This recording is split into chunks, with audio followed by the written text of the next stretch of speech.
إليكم مشاهدينا الكرام موعد وتوقيت مباراة المنتخب المغربي ضد منتخب زامبيا لحساب الجولة الثالثة من دور المجموعات من كأس إفريقيا للمحليين.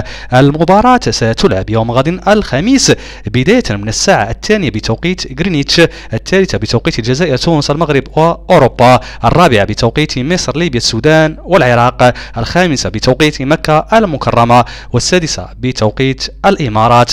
المنتخب المغربي يحتل المركز الرابع ب3 نقاط حققها من فوز واحد وهزيمة أمام منتخب كينيا الذي يحتل المرتبة الأولى ب7 نقاط، بينما منتخب زامبيا في المرتبة الأخيرة بدون نقاط. المباراة منقولة على قنوات بين سبورتس HD 6 بتعليق المغربي جواد بدة. كل التوفيق للمنتخب المغربي.